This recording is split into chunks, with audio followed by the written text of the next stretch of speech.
Ça marche, oui. Bon, maintenant nous avons la formule consacrée, que nous reprenons nos travaux, avoir après bien mangé, bu de l'eau. Vous avez vu qu'il n'y avait pas de vin. Je n'ai pas fait attention, parce que sinon il y en aurait eu. Ça a échappé à mon attention qu'il n'y avait pas de vin. Bon, voilà. Donc, nous sommes maintenant... nous passons à notre troisième table ronde, créée dans un monde relié. Et donc, nous avons voulu, dans ce colloque, sur le paradigme du biographique et l'anthropocène, en anthropocène, nous avons voulu penser avec Valentin. Donc, je répète que nous sommes tous les deux cofondateurs de l'Observatoire des nouvelles écritures de la photographie documentaire. Donc, nous travaillons de manière très, très intense à penser justement quelles nouvelles écritures de la photographie documentaire peuvent exister, et particulièrement donc dans l'Anthropocène, qui est devenu maintenant aussi notre zone de recherche, notre domaine de recherche, avec des photographes et avec des professionnels de la photographie et avec des chercheurs. Voilà. Donc, là, nous avons 3 conférenciers et conférencières. Laurence me regarde.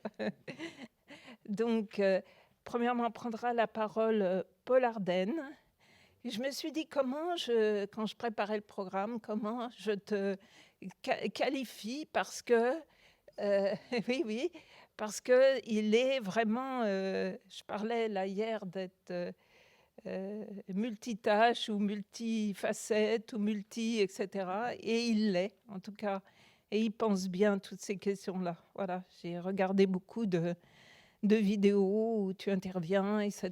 Et donc, à chaque fois, on est sur un domaine et hop, on est déporté vers un autre avec un autre. Donc, ça veut dire que c'est vraiment quelqu'un qui, pour reprendre hier ce que je lançais, là, les chercheurs qui s'assoient sur leur notion dans une zone de confort, là, on est vraiment à l'opposé avec Paul Ardenne.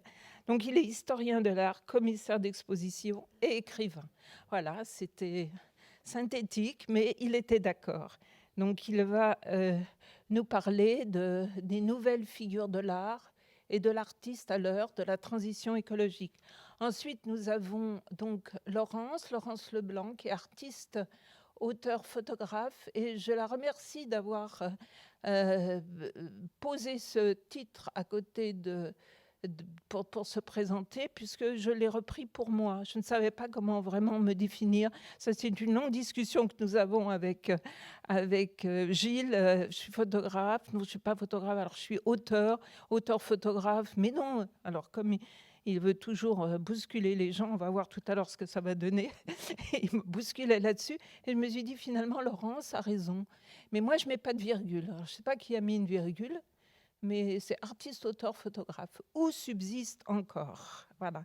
Et ensuite, Gilles Picarel, donc, qui a été mon formateur en photographie et qui m'a mise sur la piste des fantômes et de la voix chamanique.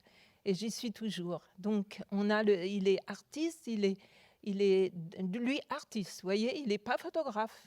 Et pourtant, il est photographe, mais il est qu'artiste, dit-il. Vous voyez, c'est complexe. Alors, on m'a enlevé le tableau, là, il faut que je revienne là. Donc, docteur en esthétique, une excellente thèse. J'ai vraiment le bonheur d'être dans le jury. C'est absolument incroyable, vraiment. Et il est chercheur associé donc, au laboratoire IAC, et c'est à l'université de Paris 8, et co-directeur de Retina France, et travaillant avec François Soulage. Voilà, et lui, il va nous parler d'éclaircie, de point, une autopoétique végétale des corps ployés. Voilà. À toi, donc chacun une demi-heure. Oui. Vous tentez de respecter au mieux. Si vous ne le respectez pas, on alerte.